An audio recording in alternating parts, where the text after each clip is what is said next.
Very good morning dear students. આજના લેક્ચરમાં આપણે હાઇડ્રોજનના રાસાયણિક ગુણધર્મો અને હાઇડ્રોજનના ઉપયોગો જોઈશું અને સાથે સાથે ડાયહાઇડ્રોજન ટોપિક આપણે ઓવર કરશું. નેક્સ્ટ લેક્ચરથી આપણે નવો ટોપિક સ્ટાર્ટ કરશું. તો will start the chemical properties of dihydrogen gas, એટલે કે હાઇડ્રોજનના રાસાયણિક ગુણધર્મો. પોઈન્ટ નંબર 1, હાઇડ્રોજન ખૂબ જ સ્થાયી હોય છે અને ઓરડાના તાપમાને કેવું હોય છે? નિષ્ક્રિય હોય છે. એટલે જ્યારે આપણે રૂમ ટેમ્પરેચરની વાત કરીએ, સામાન્ય તાપમાનની વાત કરીએ, તો ત્યારે હાઇડ્રોજન કેવો હોય છે? નિષ્ક્રિય હોય છે. આના રિલેટેડ કોમ્પિટિટિવની એક્ઝામમાં ક્વેશ્ચન પૂછાઈ ચૂકેલો છે કે ઓરડાના તાપમાને હાઇડ્રોજન એ ખૂબ જ પ્રતિક્રિયાત્મક છે. વિધાન સાચું કે ખોટું? તો ખોટું. ખૂબ જ સ્થાયી છે અને ઓરડાના તાપમાને કેવો છે? નિષ્ક્રિય છે. એનું મુખ્યત્વે જવાબદાર કારણ શું છે? તો હાઇડ્રોજન એકલ બંધને તોડવા માટે જે આપણે ઉર્જા આપવી પડે, જેને આપણે બંધ વિયોજન એન્થાલ્પી કહીએ, તેનું મૂલ્ય કેવું છે? ઘણું ઊંચું છે. તો હાઇડ્રોજન એકલ બંધની વિયોજન એન્થાલ્પી એટલે બંધને તોડવા માટે આપવી પડતી ઉર્જાનું મૂલ્ય ઘણું ઊંચું હોવાને કારણે હાઇડ્રોજન ઓરડાના તાપમાને કેવું હોય છે? નિષ્ક્રિય હોય છે અને હાઇડ્રોજનની મોટે ભાગની પ્રક્રિયા ઊંચા તાપમાને જ જોવા મળે. માટે સ્ટેટમેન્ટ યાદ રાખવાનું કે હાઇડ્રોજન ખૂબ જ સ્થાયી છે, ઓરડાના તાપમાને નિષ્ક્રિય છે, એટલે સામાન્ય તાપમાને એ પ્રક્રિયા કરતો નથી. તેનું જવાબદાર રીઝન હાઇડ્રોજન ઊંચી બંધ વિયોજન એન્થાલ્પીનું મૂલ્ય, જેને કારણે હાઇડ્રોજનની મોટે ભાગની પ્રક્રિયા ઊંચા તાપમાને જ જોવા મળે. જેમ કે આપણે જો વાત કરીએ તો હાઇડ્રોજન ગેસનું જો 2000 કેલ્વિન તાપમાને આપણે પ્રક્રિયા કરીએ તો એનું 0.081% જ વિયોજન થાય અને એમાંથી આપણને નવજાત હાઇડ્રોજન પરમાણુ એટલે કે ધેટ મીન્સ પરમાણવીય હાઇડ્રોજન મળે. કેટલા તાપમાને? 2000 કેલ્વિન તાપમાને આપણને જે પરમાણવીય હાઇડ્રોજન મળે છે, એટોમિક હાઇડ્રોજન મળે, તેનું પ્રમાણ કેટલું? 0.081% ઓનલી. પરંતુ આ જ હાઇડ્રોજન પરમાણુનું જો 5000 કેલ્વિન તાપમાને આપણે કરીએ, કેટલા? 5000 કેલ્વિન તાપમાને, તેનું 95.5% જેટલું વિયોજન થાય ને એમાંથી આપણને 95.5% જેટલો પરમાણવીય હાઇડ્રોજન મળે. હાઇડ્રોજન વાયુ છે બંને કિસ્સામાં. એક કિસ્સામાં 2000 કેલ્વિન તાપમાન છે, બીજા કિસ્સામાં 5000 કેલ્વિન તાપમાન છે. જ્યારે તાપમાન 2000 કેલ્વિન બી નાનું તાપમાન નથી, 2000 કેલ્વિન પણ ઘણું ઊંચું તાપમાન છે. તો આટલા ઊંચા તાપમાને હાઇડ્રોજનનું 0.081% વિયોજન થઈને આપણને પરમાણવીય હાઇડ્રોજન મળે. જ્યારે 5000 kelvin, that is very high temperature, તો એટલા અતિશય ઊંચા તાપમાને એનું 100% પણ નથી થતું પાછું. કેટલું? 95.5% વિયોજન થઈને આપણને પરમાણવીય હાઇડ્રોજન મળે. આમ હાઇડ્રોજન એ ખૂબ જ સ્થાયી અણુ છે અને તેની બંધ વિયોજન એન્થાલ્પીનું મૂલ્ય ઘણું ઊંચું છે. માટે હાઇડ્રોજન અતિશય ઊંચા તાપમાને જ કેવું બને છે? પ્રતિક્રિયાત્મક બને છે, રિએક્ટિવ બને છે, ક્રિયાશીલ બને છે. હાઇડ્રોજન વાયુનું વિયોજન જ્યારે કરવામાં આવે high temperature in electric arc એટલે કે વિદ્યુત ચાપની મદદથી ઓર યુવી રેડિયેશનની મદદથી, તો એમાંથી આપણને પરમાણવીય હાઇડ્રોજન મળે છે, જે આપણે હાઇડ્રોજનના પ્રકારમાં ટોપિક શીખી ગયેલા છે. આ જે પરમાણવીય હાઇડ્રોજન જે છે તે 3 પ્રકારની પ્રક્રિયા આપે. હવે એની ઇલેક્ટ્રોનિક કન્ફિગ્યુરેશન 1s1 છે, એટલે એની પાસે કેન્દ્રમાં એક પ્રોટોન અને એની પાસે એક ઇલેક્ટ્રોન છે. તો એક ઇલેક્ટ્રોન ગુમાવીને H+ બનાવે, જેની પાસે 0 ઇલેક્ટ્રોન, 0 ન્યુટ્રોન અને 1 પ્રોટોન છે. એ એક ઇલેક્ટ્રોન મેળવીને હાઇડ્રાઇડ આયન બનાવે, કે જેની પાસે 2 ઇલેક્ટ્રોન, 1 પ્રોટોન અને 0 ન્યુટ્રોન છે. અને એની પાસે ઓર એ જ પરમાણવીય હાઇડ્રોજન પોતાના ઇલેક્ટ્રોનની ભાગીદારી કરે, શેર કરે અને એકલ સહસંયોજક બંધ બનાવે. એટલે આપણે જ્યારે હાઇડ્રોજનના ક્રિયાશીલતાને આધારે 3 પ્રકાર જોયેલા હતા કે પરમાણવીય હાઇડ્રોજન, નવજાત હાઇડ્રોજન, ત્યાર પછી લાસ્ટ વન જે છે તો તે ઓક્લુડેડ હાઇડ્રોજન, આણવીય હાઇડ્રોજનની વાત કરેલી હતી. તો હાઇડ્રોજન વાયુનું વિયોજન હાઈ ટેમ્પરેચર ઇલેક્ટ્રિક આર્ક એટલે વિદ્યુત ચાપમાં ઓર યુવી રેડિયેશન મદદથી ખૂબ હાઈ ટેમ્પરેચર કરીને જો એનું વિયોજન કરીને પરમાણવીય હાઇડ્રોજન મેળવવામાં આવે તો એ પરમાણવીય હાઇડ્રોજન 3 પ્રકારની પ્રક્રિયા આપે. ક્યાં ઇલેક્ટ્રોન ગુમાવીને પ્રોટોન બનાવે, ક્યાં ઇલેક્ટ્રોન મેળવીને હાઇડ્રાઇડ બનાવે, ક્યાં ઇલેક્ટ્રોનની ભાગીદારી કરીને એકલ સહસંયોજક બંધ બનાવશે. હાઇડ્રોજન લિટમસ પ્રત્યે કેવો છે? લિટમસ પ્રત્યે તટસ્થ છે. એ કેવો છે? દહનશીલ વાયુ છે. એ દહનશીલ હોવાને કારણે વાતાવરણમાં રહેલો દહન પોષક ઓક્સિજન સાથે ધડાકાભેર પ્રક્રિયા કરે. કેવું?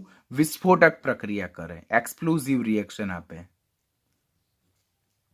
વિસ્ફોટક પ્રક્રિયા કરીને ધડાકાભેર પ્રક્રિયા કરીને પાણી ઉત્પન્ન કરે છે, જે સ્વભાવે કેવું છે? દહન શામક છે, અગ્નિશામક છે. ક્વેશ્ચન પૂછવામાં આવે કે હાઇડ્રોજનની ઓક્સિજન સાથે પ્રક્રિયા થતા મળતા સંયોજનનો સ્વભાવ કેવો? હાઇડ્રોજન દહનશીલ છે, ઓક્સિજન દહન પોષક છે, પરંતુ એમાંથી મળતું સંયોજન કેવું છે? દહન શામક છે, અગ્નિશામક છે, જે આગ હોલાવવા માટે ઉપયોગમાં આવે. ધાતુ સાથેની પ્રક્રિયાની વાત જ્યારે કરવામાં આવે તો સમૂહ એકની ધાતુ જેમની ઇલેક્ટ્રોનીય સંરચના શું છે? NS1. આમની ઇલેક્ટ્રોનીય સંરચના શું છે? NS1. તો તેઓ એક ઇલેક્ટ્રોન ગુમાવીને M+ આયન બનાવે અને હાઇડ્રોજન એક ઇલેક્ટ્રોન મેળવીને હાઇડ્રાઇડ H- આયન બનાવે. આમ સમૂહ એકની સક્રિય ધાતુ તત્વો સાથે જ્યારે હાઇડ્રોજન જોડાય છે તો સમૂહ એકના તત્વો પોતાની બાહ્યતમ કક્ષામાંથી એક ઇલેક્ટ્રોન ગુમાવીને M+ આયન બનાવે અને એની સાપેક્ષમાં હાઇડ્રોજન રિડક્શન પામશે, કારણ કે સમૂહ એકના તત્વોની પ્રબળ વૃત્તિ શું? ઓક્સિડેશન પામવાની, ઇલેક્ટ્રોન ગુમાવવાની છે. ને એની સાથે જ્યારે હાઇડ્રોજન જોડાય તો કમ્પલસરી સમૂહ એકના તત્વો ઇલેક્ટ્રોન ગુમાવીને ધન આયન બનાવે, ત્યારે હાઇડ્રોજન કમ્પલસરી ઇલેક્ટ્રોન મેળવીને ઋણ આયન બનાવશે અને સમૂહ એકના તત્વો સાથે હાઇડ્રોજન પ્રક્રિયા કરીને MH પ્રકારના, કયા પ્રકારના? MH પ્રકારના, MH પ્રકારના આયનીય હાઇડ્રાઇડ બનાવે, જેમાં ધાતુનો ચાર્જ +1 છે અને હાઇડ્રોજનનો ચાર્જ કેટલો છે? -1 છે. એવી જ રીતે જ્યારે આપણે સમૂહ 2 ના તત્વોની વાત કરીએ તો સમૂહ 2 ના તત્વોની બાહ્યતમ કક્ષાની ઇલેક્ટ્રોનીય સંરચના શું છે? NH2 છે. NH2 હોવાને કારણે તેઓ પણ આલ્કલાઇન ધાતુ તત્વો છે, તેઓ પણ સક્રિય ધાતુ તત્વો છે. તો એ લોકો પોતાની બાહ્યતમ કક્ષામાં જે 2 ઇલેક્ટ્રોન છે તેને ગુમાવીને M+2 આયન બનાવશે અને હાઇડ્રોજન જ્યારે એમની સાથે જોડાય તો એ પોતે એક ઇલેક્ટ્રોન મેળવીને H- આયન બનાવે. હવે સમૂહ 2 ના તત્વોનો ઓક્સિડેશનાંક સંયોજનમાં M+2 હોય, હાઇડ્રોજનનો -1, તો એ લોકો કયા પ્રકારના હાઇડ્રાઇડ બનાવે? MH2 પ્રકારના. આ ક્વેશ્ચન તમને પૂછાશે કે સમૂહ 1 ના તત્વો હાઇડ્રોજન સાથે જ્યારે જોડાય ત્યારે કયા પ્રકારના હાઇડ્રાઇડ રચાય? તો આયનીય પ્રકારના હાઇડ્રાઇડ. સમૂહ 2 ના તત્વો હાઇડ્રોજન સાથે જ્યારે જોડાય તો કયા પ્રકારના હાઇડ્રાઇડ રચાય? આયનીય હાઇડ્રાઇડ રચાય. સમૂહ 1 ના હાઇડ્રાઇડનું સૂત્ર શું? MH. સમૂહ 1 ના હાઇડ્રાઇડનું સૂત્ર શું? MH, જેમાં સમૂહ 1 ના તત્વોના માથા પર ચાર્જ +1 અને હાઇડ્રોજન એની સાપેક્ષમાં -1. કેમ એવું? તો સમૂહ 1 ના તત્વો જેમની ઇલેક્ટ્રોનીય સંરચના બાહ્યતમ કક્ષાની NS1 છે, તો એ લોકો ઇલેક્ટ્રોન ગુમાવીને M+ આયન બનાવે, તો હાઇડ્રોજન જેની ઇલેક્ટ્રોનીય સંરચના 1s1 છે તે એક ઇલેક્ટ્રોન મેળવીને હાઇડ્રાઇડ આયન બનાવે. અહીંયા જ આપણે લર્ન કર્યું.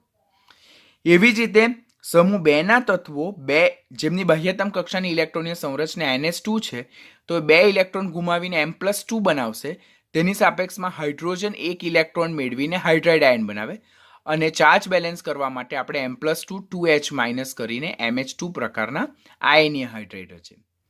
માટે સમૂહ 1 અને સમૂહ 2 સાથે જ્યારે હાઇડ્રોજન જોડાય છે તો આપેલ પરિસ્થિતિમાં હાઇડ્રોજન પોતે ઋણ આયનમાં રૂપાંતર પામે, પોતે રિડક્શન પામે. તો એવા કિસ્સામાં એ શું કયા તરીકે વર્તે? ઓક્સિડેશન કરતા તરીકે વર્તે. ઓક્સિડેશન કરતા એટલે જે બીજાનું શું કરે છે? ઓક્સિડેશન કરે અને પોતે શું પામે છે? રિડક્શન. જો એ H- માં શું પામે છે? રિડક્શન પામે છે અને અહીંયા પણ એ H- માં શું પામે છે? રિડક્શન પામે છે. તો એક ટોપિક નાનું હોય પરંતુ એના બેઝ પરથી ક્વેશ્ચન કેટલા પૂછાય? સમૂહ 1 ના હાઇડ્રાઇડનું સામાન્ય સૂત્ર MH પ્રકારના હાઇડ્રાઇડ, સમૂહ 2 ના હાઇડ્રાઇડનું સૂત્ર MH2 પ્રકારના હાઇડ્રાઇડ, સમૂહ 1 અને સમૂહ 2 ના હાઇડ્રાઇડનો સ્વભાવ આયનીય હાઇડ્રાઇડ, સમૂહ 1 ના હાઇડ્રાઇડ સાથે જ્યારે આ સમૂહ 1 ના તત્વો સાથે અને સમૂહ 2 ના તત્વો સાથે જ્યારે હાઇડ્રોજન પ્રક્રિયા કરે તો તેમાં હાઇડ્રોજન કયા તરીકે વર્તે? ઓક્સિડેશન કરતા તરીકે વર્તે. શા માટે? બીકોઝ એ પોતે ઇલેક્ટ્રોન મેળવીને હાઇડ્રાઇડ આયનમાં રૂપાંતર પામે છે. આમ તે પોતે પ્રક્રિયા દરમિયાન રિડક્શન પામે છે, માટે તે ઓક્સિડેશન કરતા તરીકે વર્તે, જે સમૂહ 1 અને સમૂહ 2 ના અનુવર્તી મોનોવેલેન્ટ કેટાયન એન્ડ ડાયવેલેન્ટ કેટાયનમાં શું કરે છે? ઓક્સિડેશન. જો અહીંયા સમૂહ 1 ના તત્વો અહીંયાથી અહીંયા શું પામે છે? ઓક્સિડેશન પામે છે. બરાબર. એવી જ રીતે સમૂહ 2 ના તત્વો જો 0 સ્ટેટમાંથી +2માં શું પામે છે? ઓક્સિડેશન પામે છે. હવે હાઇડ્રોજનની અધાતુ સાથેની પ્રક્રિયા. અધાતુ કયા કયા? ડાયનાઇટ્રોજન ગેસ, ડાયઓક્સિજન ગેસ, હેલોજન તત્વો, સલ્ફર, કાર્બન, આ બધા કેવા છે? અધાતુ તત્વો. તેની સાથેની પ્રક્રિયા. તો આ પ્રક્રિયા સમીકરણ આપણે શીખવાના છે, બીકોઝ આના બેઝ પરથી ક્વેશ્ચન ઘણા બધા ઇમ્પોર્ટન્ટ પૂછાય છે. તો ડાયહાઇડ્રોજન વાયુ કોની કોની સાથે પ્રક્રિયા કરે? પહેલા કોની સાથે પ્રક્રિયા કરે ને કઈ નિપજ બનાવે તે યાદ રાખવાનું.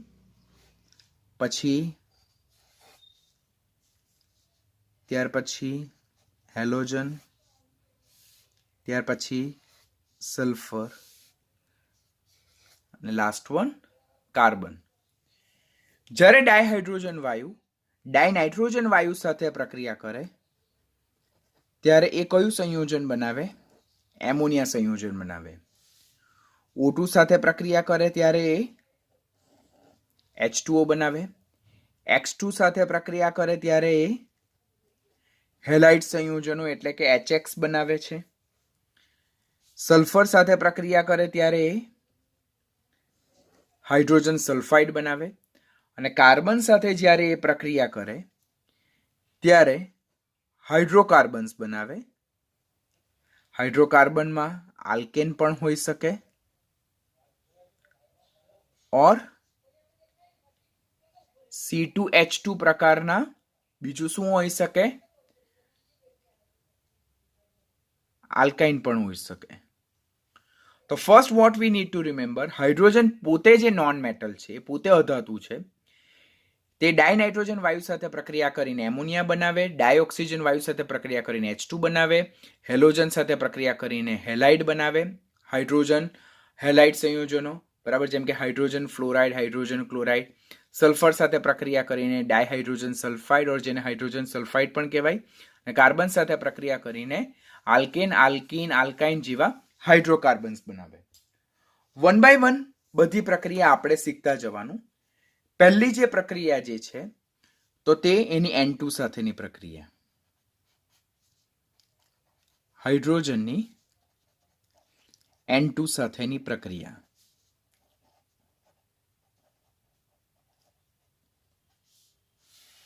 વેરી મોસ્ટ ઇમ્પોર્ટન્ટ હા, ખાસ ધ્યાનથી શીખવાનું. It is one of the very important short not. તો ડાયનાઇટ્રોજન વાયુ જ્યારે ડાયહાઇડ્રોજન વાયુ સાથે કેટલા તાપમાને પ્રક્રિયા કરે? 673 કેલ્વિન તાપમાન. 11માં 673 કેલ્વિન આપેલું છે, 12માની બુકમાં 700 કેલ્વિન આપેલું છે, કોઈક બુકમાં 720 બી આપેલું છે. તો આપણે 11th અને 12thમાં જે ટેમ્પરેચર આપેલું હોય તેને ફાઇનલ ટેમ્પરેચર યાદ રાખવાનું. 200 વાતાવરણ દબાણે પ્રક્રિયા કરે ત્યારે એમાંથી એ શું બનાવે છે? એમોનિયા વાયુ બનાવે છે. પહેલા સ્ટેટમેન્ટ યાદ રાખો. ડાયનાઇટ્રોજન વાયુ ડાયહાઇડ્રોજન વાયુ સાથે 673 કેલ્વિન તાપમાન અને 200 વાતાવરણ દબાણે પ્રક્રિયા કરીને શું બનાવે છે? એમોનિયા વાયુ બનાવે છે.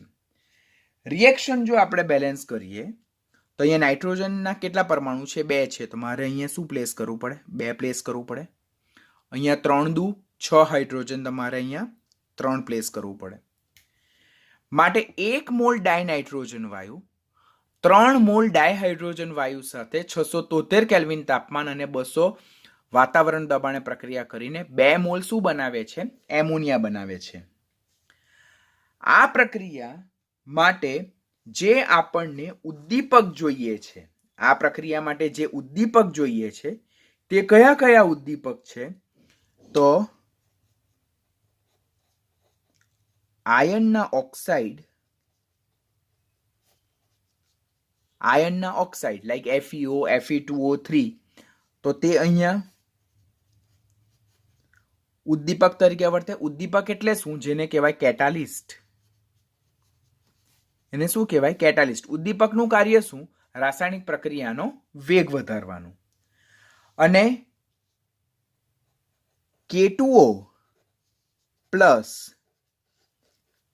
Al2O3 જે છે તે અહીંયા કયા તરીકે વર્તે છે? પ્રવર્ધક તરીકે વર્તે, જેને શું કહેવામાં આવે છે? પ્રમોટર્સ. ડાયનાઇટ્રોજનની 3 મોલ ડાયહાઇડ્રોજન વાયુ સાથે પ્રક્રિયા થઈને 2 મોલ એમોનિયા બને, બરાબર? તો આ જે પદ્ધતિ જે છે, આ પદ્ધતિને શું કહેવામાં આવે છે? હેબર પદ્ધતિ. અને શું કહેવામાં આવે છે? હેબર પદ્ધતિ દ્વારા એમોનિયા વાયુની બનાવટ, જેમાં તાપમાન કેટલું જરૂરી? 673 કેલ્વિન. વાતાવરણ દબાણ કેટલું જરૂરી? 200 વાતાવરણ દબાણ. ઉદ્દીપક કેટાલિસ્ટ કે જે હેબર પ્રક્રિયાનો વેગ વધારે છે, તો તે છે આયન ઓક્સાઇડ. પ્રવર્ધક જેને પ્રમોટર્સ કહેવામાં આવે તે છે K2O અને Al2O3. પોટેશિયમ ઓક્સાઇડ અને એલ્યુમિના તેનું મિશ્રણ તે કયા તરીકે વર્તે? પ્રવર્ધક. હવે અહીંયા આપણને ખ્યાલ આવ્યો કે ઉદ્દીપક જેને કેટાલિસ્ટ કહેવાય, જે રાસાયણિક પ્રક્રિયાનો વેગ વધારે. પણ પ્રવર્ધક પ્રમોટર એટલે શું? તો પ્રવર્ધક જે છે તે ઉદ્દીપકની સક્રિયતા વધારે. ઉદ્દીપક આ રાસાયણિક પ્રક્રિયાનો વેગ વધારે છે, એટલે પ્રક્રિયાને ઓછા સમયમાં પૂર્ણ કરવા માટે આગળ તરફ લઈ જાય. જ્યારે આ પ્રવર્ધક જેને પ્રમોટર કહેવાય, જે K2O Al2O3 છે, તે આ ઉદ્દીપકની સક્રિયતામાં શું કરે છે? વધારો કરે છે. તો ધીસ ઇઝ ઇમ્પોર્ટન્ટ કે હેબર પદ્ધતિ નીચેનામાંથી કયા સંયોજનની બનાવટ માટે વપરાય? તો એમોનિયા. એમોનિયાની બનાવટમાં ડાયનાઇટ્રોજન અને ડાયહાઇડ્રોજનનો મોલર ગુણોત્તર કેટલો? 1:3. તાપમાન કેટલું? 673. દબાણ કેટલું? 200 વાતાવરણ. ઉદ્દીપક કયો? Iron oxide. Or iron oxide કયા તરીકે વર્તે? ઉદ્દીપક તરીકે. આયન ઓક્સાઇડનું કાર્ય શું? હેબર પદ્ધતિના પ્રક્રિયાનો વેગ વધારવાનું. પ્રવર્ધક કયો? તો K2O અને Al2O3 નું મિશ્રણ. પ્રવર્ધકનું કાર્ય શું? તો ઉદ્દીપકની સક્રિયતા વધારવાનું. ઓર હેબર પદ્ધતિમાં K2O Al2O3 ખાલી જગ્યા તરીકે વર્તે, તો એ શું હશે? પ્રવર્ધક, જેને શું કહેવામાં આવે? પ્રમોટર્સ કહેવામાં આવે. અગાઉના સમયમાં આ જે છે તે આપણે હાલના સમયની વાત કરીએ છીએ. હાલના સમયમાં અગાઉના સમયની જો વાત કરીએ તો અગાઉના સમયમાં આયન એ કયા તરીકે વર્તો હતો? ઉદ્દીપક તરીકે વર્તો હતો. જ્યારે MO જેને શું કહેવામાં આવે? મોલિબ્લેડેનમ.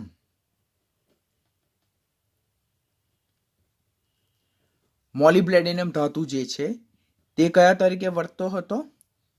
પ્રવર્ધક તરીકે વર્તતો હતો. તો ખાસ યાદ રાખવાનું, હાલના સમયમાં આયન ઓક્સાઇડ ઉદ્દીપક તરીકે કેટાલિસ્ટ તરીકે વર્તે અને K2O અને Al2O3 નું મિશ્રણ પ્રવર્ધક ઓર પ્રમોટર તરીકે વર્તે. જ્યારે અગાઉના સમયમાં લોખંડનો ભૂકો આયન પાવડર તે ઉદ્દીપક તરીકે વર્તું હતું, અને મોલિબ્લેડેનમ ધાતુ એ કયા તરીકે વર્તું હતું? પ્રવર્ધક તરીકે વર્તું હતું. બીજું આપણે જે યાદ રાખવાનું થાય તો હેબર પદ્ધતિ જે છે, હેબર પદ્ધતિ એ કેવી પ્રક્રિયા છે? ઉષ્માક્ષેપક પ્રક્રિયા. ઉષ્માક્ષેપક એટલે એક્ઝોથર્મિક રિએક્શન. એટલે જે રાસાયણિક પ્રક્રિયા દરમિયાન ઉષ્મા શું થાય છે? મુક્ત થાય છે. તો હેબર પદ્ધતિ એ ઉષ્માક્ષેપક પ્રક્રિયા છે, એક્ઝોથર્મિક રિએક્શન છે. કારણ કે હેબર પદ્ધતિ દરમિયાન ઉષ્મા મુક્ત થાય છે અને એના એન્થાલ્પી ફેરફારનું મૂલ્ય જે છે તો -92.6 કિલો જૂલ પ્રતિ મોલ છે. એનો મતલબ શું થાય કે જ્યારે 1 મોલ એમોનિયા બને છે, 1 મોલ એમોનિયા બને છે ત્યારે 92.6 કિલો જૂલ જેટલી ઉષ્મા શું થાય છે? મુક્ત થાય છે. તો ક્વેશ્ચન પૂછાય, હેબર પદ્ધતિ દ્વારા એમોનિયાની બનાવટ એ ઉષ્મા શોષક પ્રક્રિયા કે ઉષ્માક્ષેપક? તે ઉષ્મા ક્ષેપક પ્રક્રિયા છે. કેવી છે? ઉષ્માક્ષેપક પ્રક્રિયા, એક્ઝોથર્મિક રિએક્શન. શા માટે? કારણ કે એના માટે એન્થાલ્પી ફેરફારનું મૂલ્ય માઇનસ છે, તે -92.6 કિલોજૂલ પ્રતિ મોલ. એટલે કે 1 મોલ એમોનિયા બને, અહીંયા જો પ્રતિ મોલ આપ્યું છે. શું આપ્યું? પ્રતિ મોલ. એટલે 1 મોલ એમોનિયા બને ત્યારે કેટલી ઉષ્મા છૂટી પડે? તો 92.6 કિલોજૂલ જેટલી ઉષ્મા મુક્ત થાય. અને 2 મોલ એમોનિયા બને છે ત્યારે તો 92.6 ક્રોસ 2 કિલોજૂલ જેટલી ઉષ્મા મુક્ત થાય. એટલે આપણને આ સમીકરણ આપે ને કહે કે આ પ્રક્રિયા માટે એન્થાલ્પી ફેરફાર ગણો. તો ત્યારે આપણે શું ગણવાનું કે 1 મોલ માટે આટલી ઉષ્મા છૂટી પડે. તો અહીંયા કેટલા મોલ એમોનિયા પ્રોડ્યુસ થાય છે? 2 મોલ એમોનિયા પ્રોડ્યુસ થાય. તો 1 મોલ માટે 1 મોલ એમોનિયા બને ત્યારે 92.6 કિલોજૂલ ઉષ્મા મુક્ત થાય. તો 2 મોલ એમોનિયા બને ત્યારે કેટલું? તો જે 1 મોલ માટે ઉષ્મા છૂટી પડે તેને નંબર ઓફ મોલ્સ વડે મલ્ટીપ્લાય કરવાથી એટલી ઉષ્મા શું થશે? મુક્ત થશે. આ પ્રક્રિયાને શું કહેવામાં આવે છે? હેબર પદ્ધતિ. One of very important short note. 12મા ધોરણમાં પણ આપણે પી વિભાગમાં ખૂબ ડિટેલમાં લર્ન કરવાના છે. હવે બીજી પ્રક્રિયા જો જોઈએ તો બીજી પ્રક્રિયા જે છે તે કોની સાથે? H2 ની O2 સાથેની પ્રક્રિયા. H2 ની કોની સાથેની પ્રક્રિયા? ઓક્સિજન સાથેની પ્રક્રિયા. તો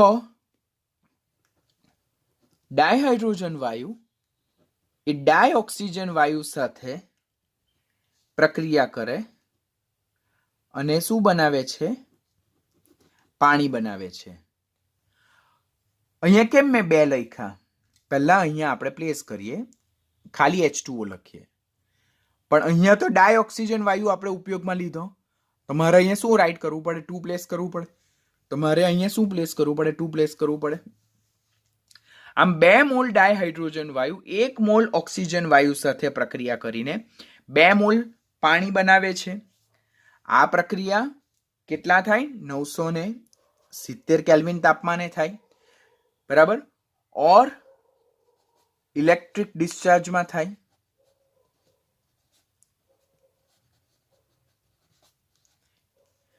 ઇલેક્ટ્રિક ડિસ્ચાર્જમાં થાય ત્યારે આપણને 2 મોલ પાણીના મળે છે. આ પ્રક્રિયા પણ કેવી છે? તો આ પ્રક્રિયા પણ કેવી છે? ઉષ્મા ક્ષેપક પ્રક્રિયા છે ઓર એક્ઝોથર્મિક રિએક્શન છે. શા માટે એક્ઝોથર્મિક રિએક્શન? બીકોઝ જ્યારે ડાયહાઇડ્રોજન વાયુની ડાયઓક્સિજન સાથે પ્રક્રિયા થઈને પાણીના અણુ બને છે ત્યારે ઉષ્મા છૂટી પડે છે અને તે કેટલી?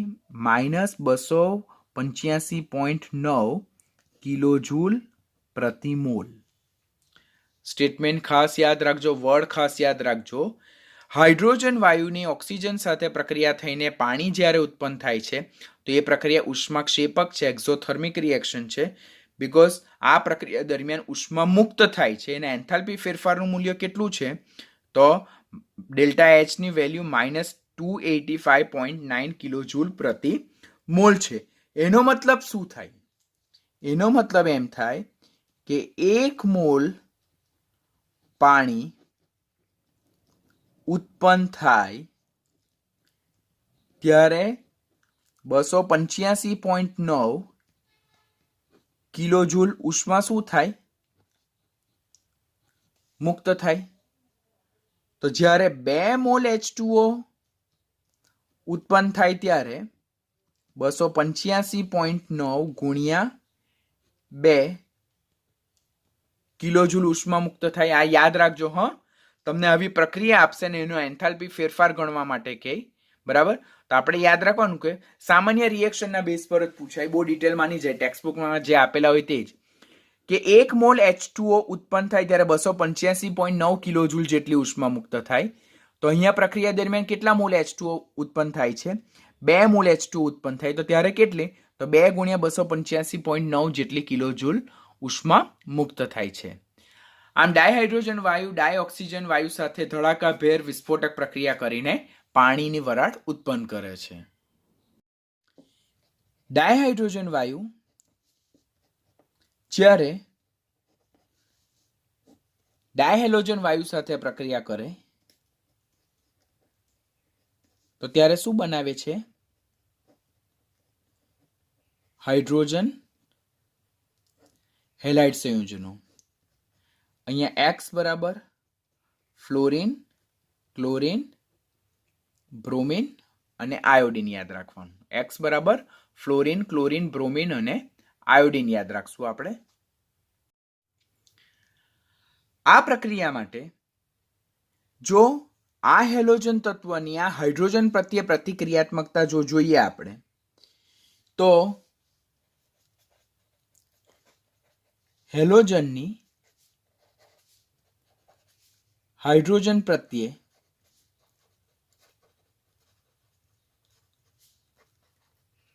પ્રતિક્રિયાત્મકતાનો ક્રમ જો ચેક કરવો હોય, ઇમ્પોર્ટન્ટ ક્વેશ્ચન, નીટ માટે ખાસ યાદ રાખજો. તો તે શું છે? Fluorine is greater than chlorine is greater than bromine is greater than iodine. આ જે ફ્લોરિન જે છે તે હાઇડ્રોજન સાથે અંધારામાં પણ પ્રક્રિયા કરી શકે છે. એની સક્રિયતા એટલી બધી છે ફ્લોરિનની હાઇડ્રોજન પ્રત્યે, કારણ કે ફ્લોરિનની વિદ્યુત ઋણતા સૌથી વધારે છે, આપણને ખબર છે. માટે ફ્લોરિન એ ડાયહાઇડ્રોજન સાથે અંધારામાં પણ પ્રક્રિયા કરી શકે.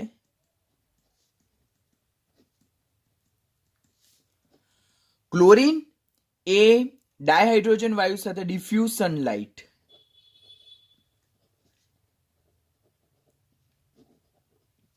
સનલાઇટ એટલે સૂર્યપ્રકાશમાં પ્રક્રિયા કરે. બ્રોમિન એ ડાયહાઇડ્રોજન સાથે જો હીટિંગ કરવામાં આવે,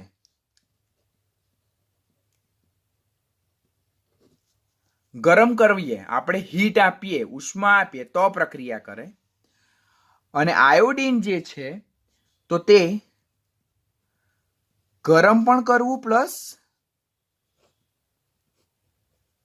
ઉદ્દીપક એટલે કેટાલિસ્ટ બંને જોઈએ તો જ ડાયહાઇડ્રોજન સાથે પ્રક્રિયા કરે.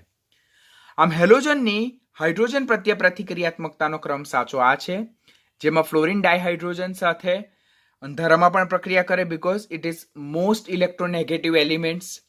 ત્યાર પછી ક્લોરિન જે છે તે હાઇડ્રોજન સાથે ડિફ્યુઝ સનલાઇટ એટલે સૂર્યપ્રકાશમાં પ્રક્રિયા કરે. બ્રોમિનને હાઇડ્રોજન સાથે પ્રક્રિયા કરવા માટે હીટ એપ્લાય કરવી પડે. અને આયોડિન માટે હીટિંગ પ્લસ કેટાલિસ્ટ ઉદ્દીપક બંને જરૂરી છે. તો એ આપણે ખાસ યાદ રાખવાનું. રિએક્શન જો આપણે રાઇટ કરીએ તો H2 પ્લસ F2 ગેસ ડાર્કમાં પણ પ્રક્રિયા કરે, અંધારામાં પણ પ્રક્રિયા કરે, જેને કહેવાય હાઇડ્રોજન ફ્લોરાઇડ. અને શું કહેવાય? Hydrogen fluoride. પછી એવી જ રીતે ડિફ્યુઝડ સનલાઇટ,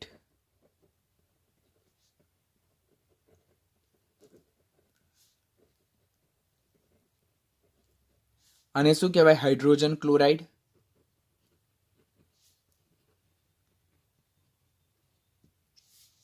પછી બ્રોમિન સાથે પ્રક્રિયા કરે, એના માટે હીટિંગ એપ્લાય કરવું પડે ઓલમોસ્ટ 670 કેલ્વિન અરાઉન્ડ. અને આપણે હાઇડ્રોજન બ્રોમાઇડ કહીએ. અને આયોડિન સાથે પ્રક્રિયા કરે તેના માટે હીટિંગ તો જોઈએ જ પ્લસ કેટાલિસ્ટ એટલે આપણને ઉદ્દીપક પણ જોઈશે બીકોઝ આયોડિનની વિદ્યુત ઋણતા સૌથી ઓછી છે, માટે એની રિએક્ટિવિટી હાઇડ્રોજન પ્રત્યે સૌથી ઓછી છે હેલોજન તત્વોમાં. અને તે શું બનાવશે? Hydrogen iodide.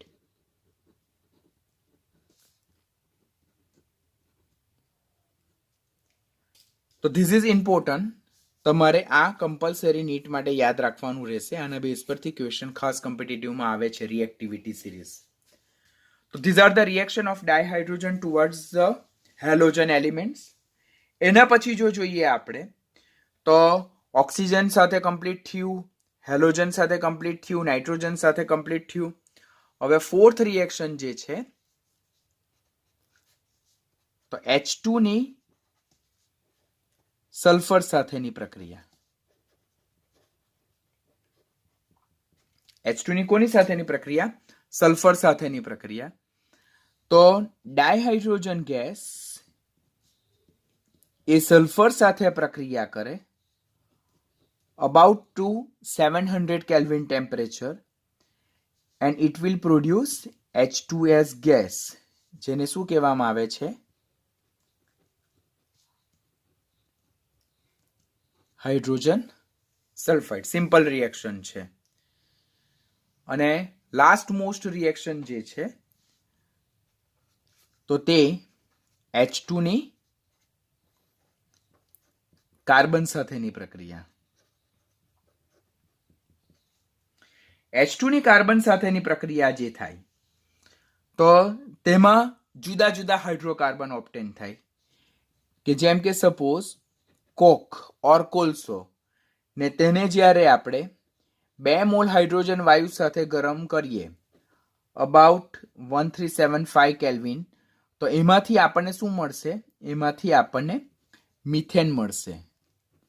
અને આ જે મિથેન જે છે that's cold as a natural gas. એને શું કહેવામાં આવે છે? કુદરતી વાયુ કહેવામાં આવે છે.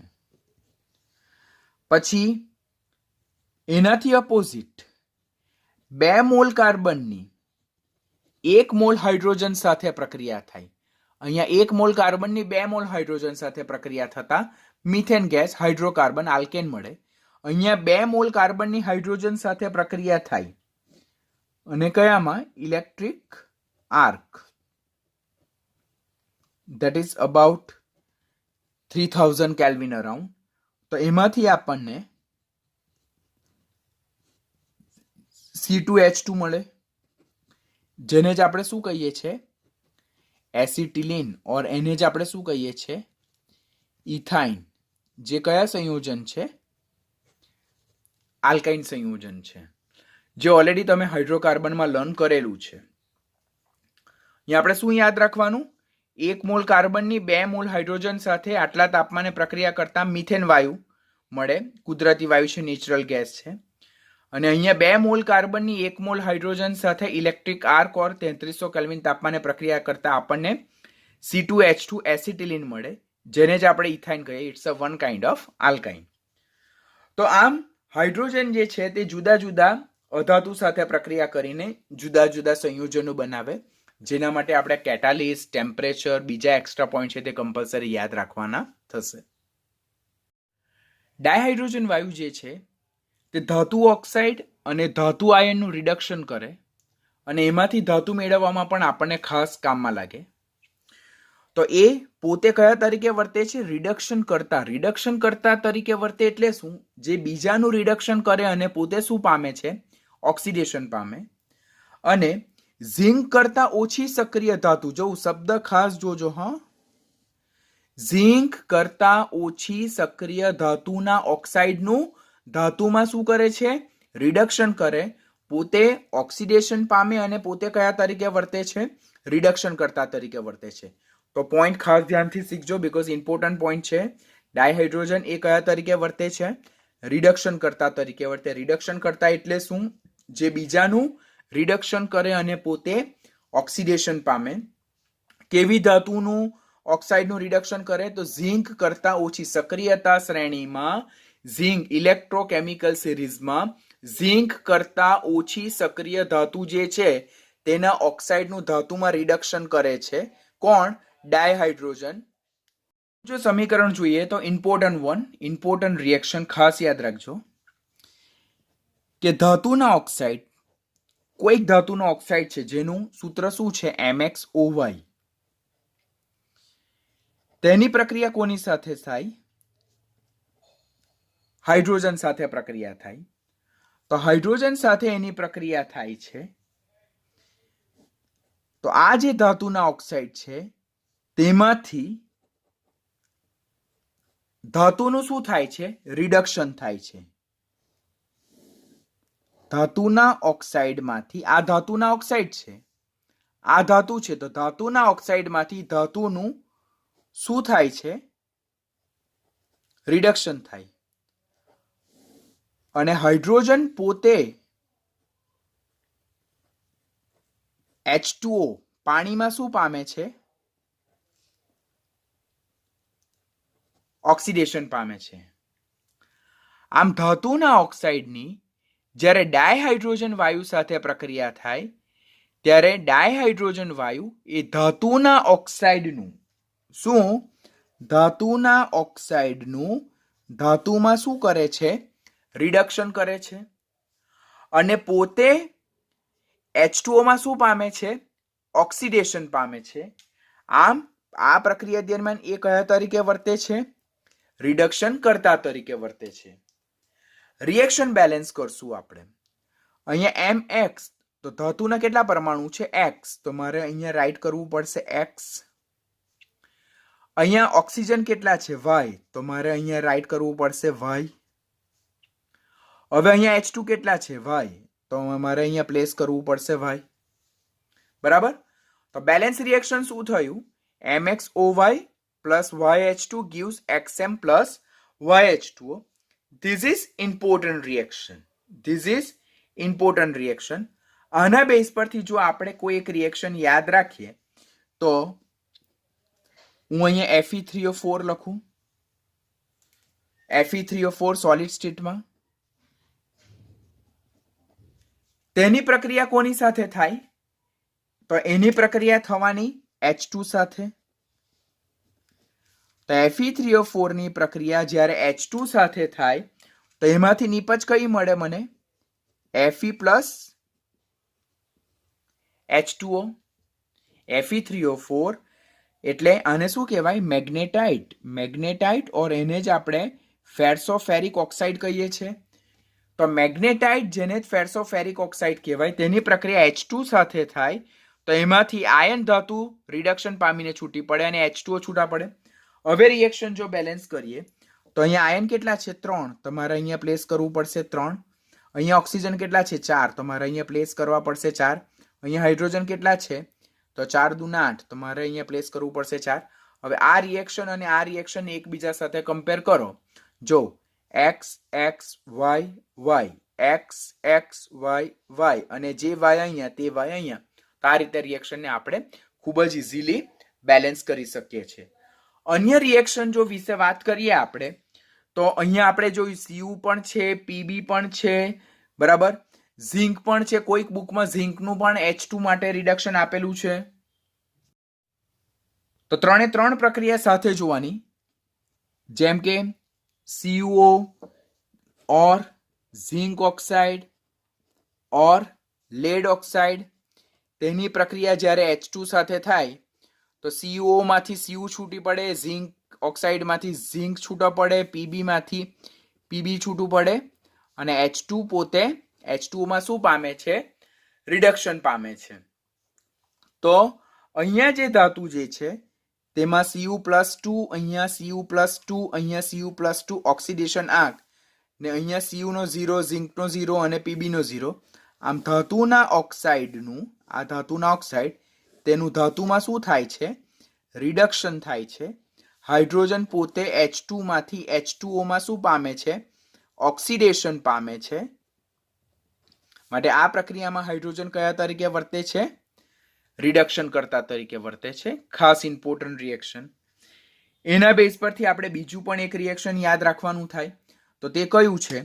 તો લાઈક Pd+2 જેને પેલેડિયમ આયન કહેવાય, એક્વિયસ પેલેડિયમ, ઓર Cu+2 જેને ક્યુપ્રિક આયન કહેવાય, તેની પણ હાઇડ્રોજન રિડક્શન કરતા તરીકે ઉપયોગ કરવામાં આવે. તો પેલેડિયમ આયન ઓર ક્યુપ્રિક આયનની જ્યારે હાઇડ્રોજન સાથે રિડક્શન કરતા તરીકે પ્રક્રિયા કરવામાં આવે ત્યારે પેલેડિયમનું શેમાં?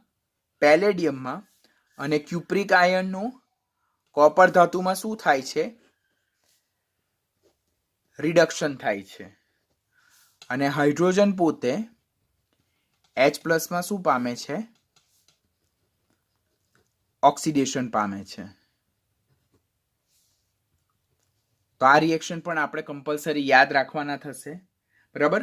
હવે અહીંયા આપણે અગાડી જોયું કે કેવી ધાતુના ઓક્સાઇડનું રિડક્શન કરે, તો ઝિંક ઓર ઝિંક કરતા ઓછી સક્રિય ધાતુના ઓક્સાઇડનું ધાતુમાં રિડક્શન કરે.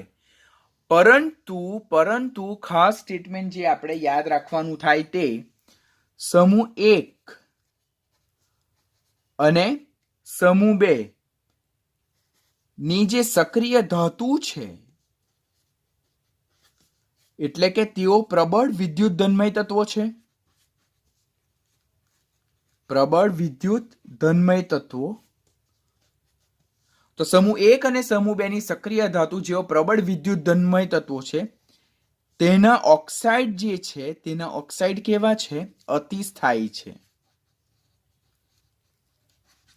તેના ઓક્સાઇડ અતિસ્થાયી હોવાથી હાઇડ્રોજન વડે સમૂહ 1 અને 2 ની ધાતુના ઓક્સાઇડનું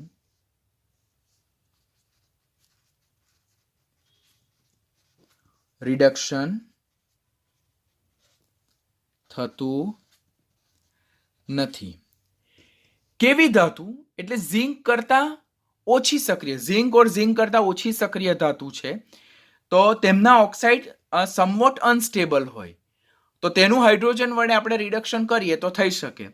પરંતુ સમૂહ 1 અને સમૂહ 2 ની જે સક્રિય ધાતુ છે જેમના ઓક્સાઇડ એક અતિસ્થાયી હોય તેઓ પ્રબળ વિદ્યુત ધનમય તત્વો છે અને ઓક્સિજન એ પ્રબળ વિદ્યુત ઋણમય તત્વ.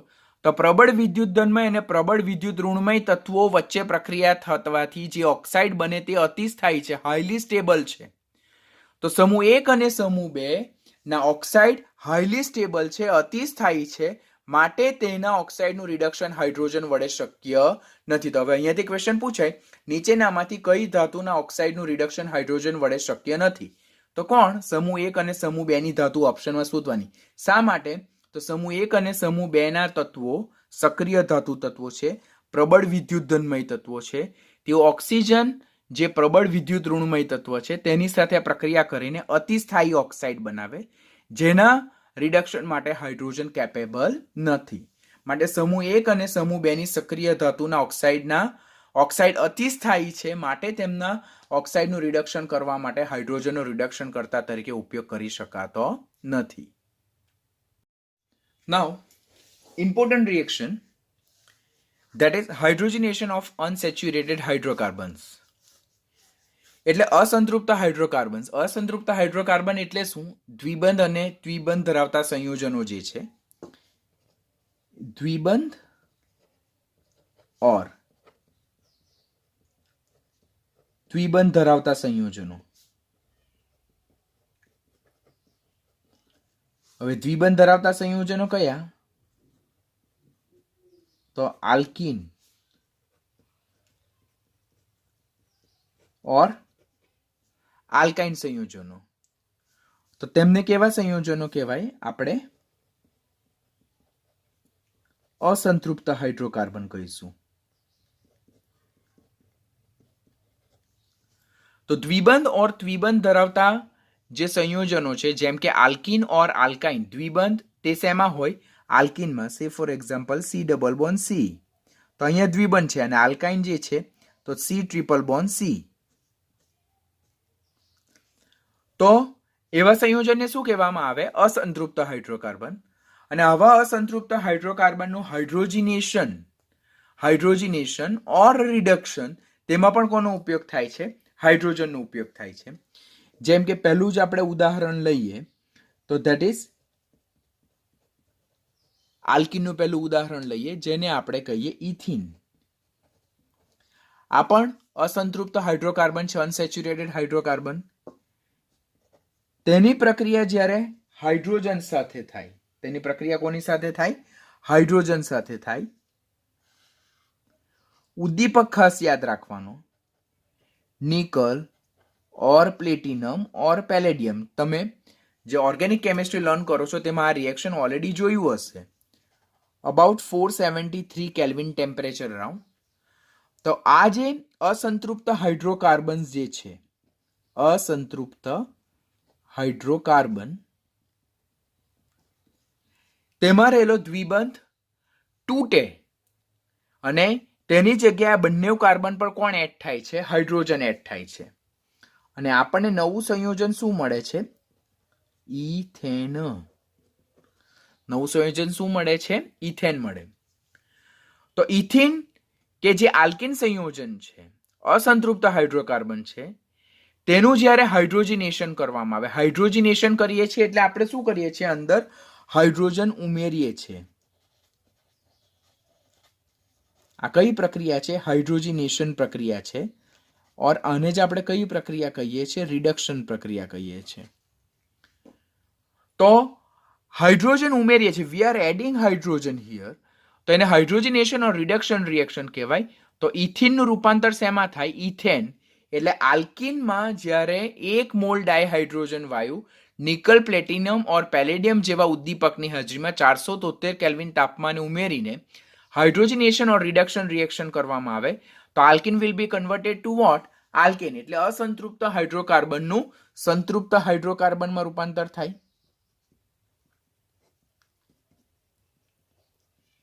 એટલે નંબર ઓફ ડબલ બોન્ડ જે છે તે કાં સંપૂર્ણપણે દૂર થાય, ક્યાં ઘણી ખરી માત્રામાં દૂર થશે. તો that is called as a hydrogenation reaction.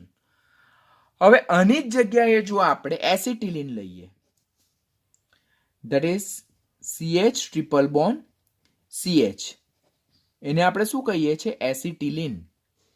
એને જ આપણે C2H2 પણ લખી શકીએ. હા, તો એસિટિલિન, જેને જ આપણે ઇથાઇન પણ કહીએ. શું? ઇથાઇન. તો એની પ્રક્રિયા જ્યારે હાઇડ્રોજન વડે કરવામાં આવે, કોણ? Nickel, platinum or palladium 473 kelvin તાપમાને. તો જે એસિટિલિન જે છે, તો તેમાં જે 2 પાઈ બોન્ડ છે તેમાંથી 1 પાઈ બોન્ડ ઘટશે અને એમાંથી આપણને મળશે CH2 ડબલ બોન્ડ CH2. અહીંયાથી એક હાઇડ્રોજન પરમાણુ અહીંયા અને એક હાઇડ્રોજન પરમાણુ અહીંયા. તો CH2 મળે, જેને કહેવાય ઇથિન. અહીંયા એક હાઇડ્રોજન ઉમેરું. ઇથિનનું હું further nickel, platinum or palladium ઉદ્દીપકની હાજરીમાં 473 કેલ્વિન તાપમાને હું હાઇડ્રોજનેશન કરું તો ઇથિનમાંથી જે પાઈ બોન્ડ છે તે ટોટલી ડિસ્ટ્રોય થાય અને એમાંથી આપણને મળે CH3, જેને કહેવામાં આવે છે ઇથેન. તો આમ આલ્કાઇન સંયોજનનું હાઇડ્રોજનેશન કરવાથી દ્વિબંધની સંખ્યા ઘટે. એમાં જે ટ્રિપલ બોન્ડ છે, પાઈ બંધ જે છે, તો તે પાઈ બંધની સંખ્યા ઘટે અને એમાંથી આલ્કિન મળે અને એનું ફર્ધર હાઇડ્રોજનેશન કરવાથી અંદર શું મળશે? આલ્કેન મળશે. સેમ રિએક્શન જે છે તો તે આ રીતે પણ કરી શકાય. અહીંયા આપણે શું છે કે 2 મોલ હાઇડ્રોજન ઉમેરીએ plus nickel, platinum or palladium ઉદ્દીપક ઉમેરીએ અને ટેમ્પરેચર 473 કેલ્વિન તાપમાને, તો alkyne compounds will be converted to what? Alkane. જો અહીંયા ઇથાઇનની 1 મોલ હાઇડ્રોજન સાથે પ્રક્રિયા થતા આલ્કિન મળે છે, પરંતુ ઇથાઇનની 2 મોલ હાઇડ્રોજન સાથે પ્રક્રિયા કરતા શું મળે છે? ઇથેન મળે છે. તો ડોન્ટ ગેટ કન્ફ્યુઝ.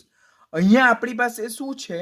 અહીંયા આપણી પાસે 1 મોલ છે ત્યારે નીપજ આપણને આલ્કિન મળે છે. અહીંયા આપણી પાસે 2 મોલ છે ત્યારે અહીંયા નીપજ આપણને શું મળે છે? આલ્કેન મળે છે. તો આના બેઝ પરથી કોન્ટ્રાવર્શિયલ ક્વેશ્ચન આવે તો ત્યારે તમારે જરાક પણ ગભરાવાનું નહીં અને ખૂબ જ શાંતિથી એને તમારે યાદ રાખવાનું થશે. આ પ્રકારની જે હાઇડ્રોજનેશન પ્રક્રિયાઓ જે છે તો તે ઔદ્યોગિક પ્રક્રિયાઓ એટલે ઇન્ડસ્ટ્રીયલ પ્રોસેસમાં ખાસ ઉપયોગમાં આવે. તો આપણે લખશું આ પ્રકારની હાઇડ્રોજનેશન પ્રક્રિયા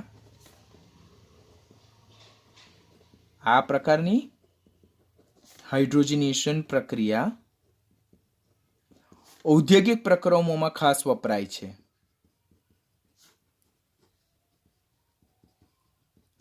ઔદ્યોગિક પ્રક્રિયાઓમાં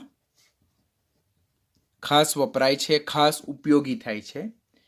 તેનું પહેલું જ બેસ્ટ એક્ઝામ્પલ જે છે વેરી મોસ્ટ ઇમ્પોર્ટન્ટ રિએક્શન, તેને કહેવામાં આવે હાઇડ્રોફોર્માઇલેશન of ઓલિફિન્સ. હાઇડ્રોફોર્માઇલેશન of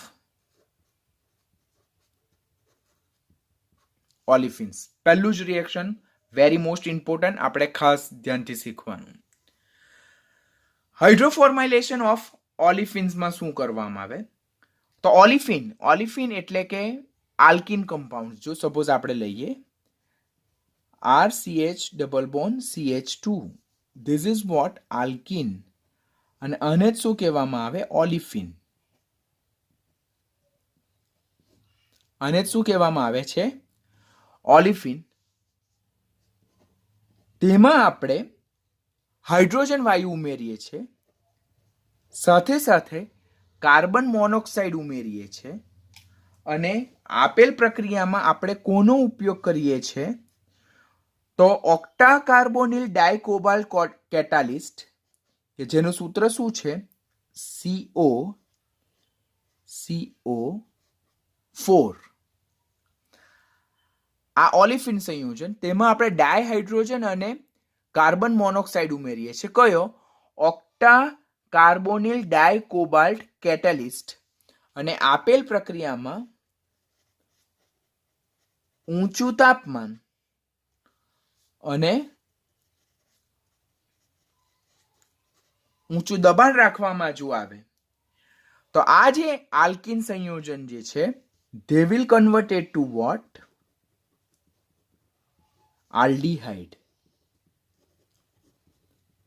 They will convert it to what? Aldehyde. ઓલિફિન નું હાઇડ્રોજનેશન કાર્બન મોનોક્સાઇડ ઉમેરીને કરવામાં આવે, ઓર આને જ હાઇડ્રોફોર્માઇલેશન કરવામાં આવે, તો ત્યારે જે આલ્કિન છે તેનું રૂપાંતર શેમાં થાય છે? આલ્ડીહાઇડમાં થાય. CHO ફંક્શનલ ગ્રુપ હોય તો ત્યારે એને શું કહેવામાં આવે? આલ્ડીહાઇડ કહેવામાં આવે. અને આ જે પ્રોસેસ છે, આ પ્રોસેસ, તે પ્રોસેસને શું કહેવામાં આવે છે? હાઇડ્રોફોર્માઇલેશન રિએક્શન. એને શું કહેવામાં આવે છે? હાઇડ્રોફોર્માઇલેશન રિએક્શન. એને જ ઓક્સો પ્રોસેસ પણ કહેવામાં આવે. એને શું કહેવામાં આવે છે? ઓક્સો પ્રોસેસ પણ કહેવામાં આવે છે.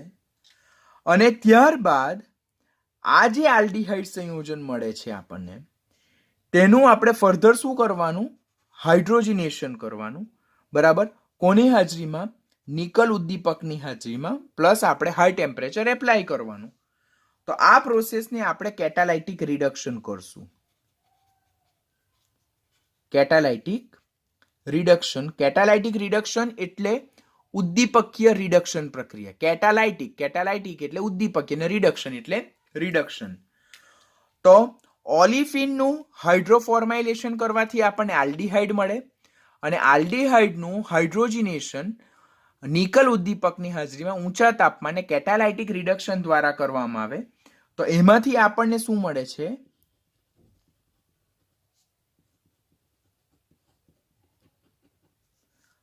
That is alcohol.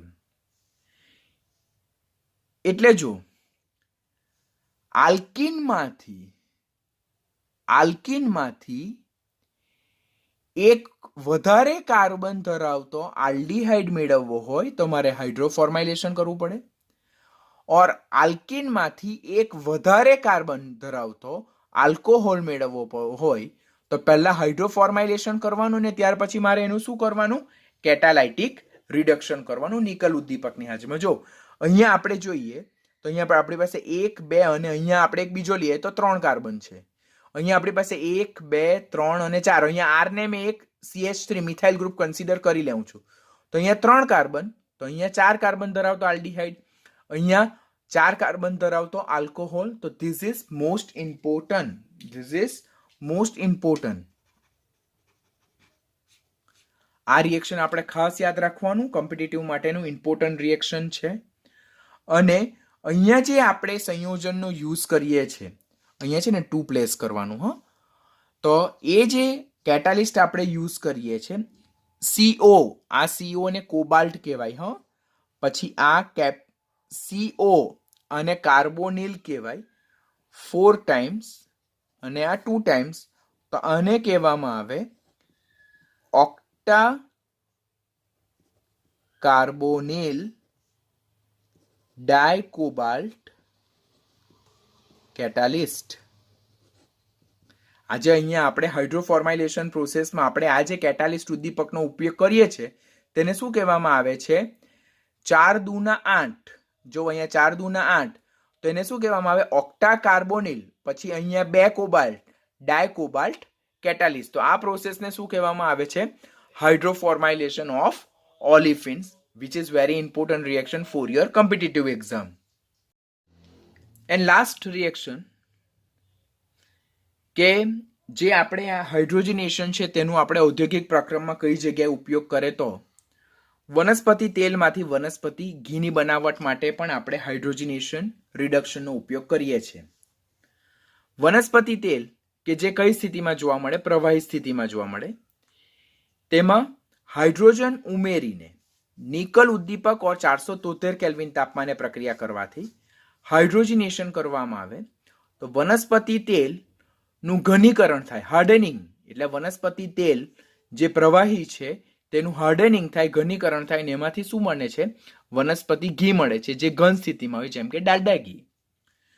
તો વનસ્પતિ તેલ કે જે પ્રવાહી સ્થિતિમાં જોવા મળે તેનું હાઇડ્રોજનેશન નિકલ ઉદ્દીપક અને 473 કેલ્વિન તાપમાને કરતા વનસ્પતિ તેલનું હાર્ડનિંગ થાય, ઘનીકરણ થાય, અને તે વનસ્પતિ ઘીમાં રૂપાંતર થાય, જે ઘન હોય, જેમ કે ઉદાહરણ તરીકે ડાલડા ઘી.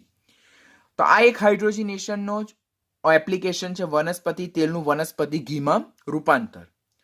હવે આપણને ક્વેશ્ચન એમ થાય કે સર, આ વનસ્પતિ તેલમાંથી વનસ્પતિ ઘી બનાવવાની જરૂરિયાત આપણને શું પડી? તો વનસ્પતિ તેલ જેમ કે સોયાબીન તેલ છે, કપાસ તેલ છે, સિંગ તેલ છે, તો તે કેવા છે? પોલી અનસેચ્યુરેટેડ ઓઇલ છે. પોલી અનસેચ્યુરેટેડ ઓઇલ એટલે શું? કે તે ઘણા બધા દ્વિબંધ ધરાવે છે. પોલી અનસેચ્યુરેટેડ ઓઇલ એ ઘણા બધા દ્વિબંધ ધરાવે. જ્યારે પોલી અનસેચ્યુરેટેડ ઓઇલ કે જે મેની મોર ડબલ બોન્ડ ધરાવતા હોય, તો ત્યારે એને જ્યારે આપણે ખુલ્લા રાખીએ, બરાબર, હવામાં લાંબા સમય સુધી જો એમને ખુલ્લા રાખવામાં આવે તો શું થાય? તો એમાં જે દ્વિબંધ છે તે દ્વિબંધનું શું થાય? ઓક્સિડેશન થાય, અને ઓઇલ કેવું બનશે? રેન્સિડ બનશે. ઓઇલ કેવું બને? રેન્સિડ. આપણે એમ કે ને તેલ ખારું છે, ખારું, ખોરું નહીં, ખારું નહીં, ખોરું. ખોરું થઈ ગયું એટલે એનો ટેસ્ટ બદલાઈ જાય, એમાંથી બેડ સ્મેલ આવે. તો આપણે શું યાદ રાખવાનું? કે વનસ્પતિ તેલ કે ઉદાહરણ તરીકે સોયાબીન તેલ, કપાસ તેલ, સિંગ તેલ કે જે પોલી અનસેચ્યુરેટેડ ઓઇલ છે, જે ઘણા બધા કાર્બન કાર્બન દ્વિબંધ ધરાવે છે, આવા પોલી અનસેચ્યુરેટેડ ઓઇલને જ્યારે હવામાં લાંબો સમય સુધી ખુલ્લા રાખવામાં આવે તો એમાં રહેલા દ્વિબંધનું ઓક્સિડેશન થાય અને ઓઇલ રેન્સિડ બને. રેન્સિડ બને એટલે ઓઇલ ખોરું બની જાય, અને જે ખરાબ વાસ અને ખરાબ સ્વાદ ધરાવે એ કોને કારણે? કારણ કે એમાં નીચા આલ્ડીહાઇડ અને નીચા કાર્બોક્સિલિક એસિડ બનવાની શરૂઆત થાય છે. તો એવું ખોરું ઓઇલ જે છે તે તો આપણે ડેફિનેટલી કુકિંગ પર્પઝ માટે ઉપયોગમાં નહીં લઈ શકીએ. તો એ ઓઇલને ખોરું બનાવતું અટકાવવા માટે આપણે શું કરવું પડે? કે એ વનસ્પતિ તેલનું શું કરવું પડે? હાઇડ્રોજનેશન કરીએ. તો એમાંથી શું બને? વનસ્પતિ ઘી બને. આ વનસ્પતિ ઘીને આપણે લાંબો સમય સુધી એઝ ઇટ ઇઝ ફોર્મમાં રાખી શકાય છે, બરાબર.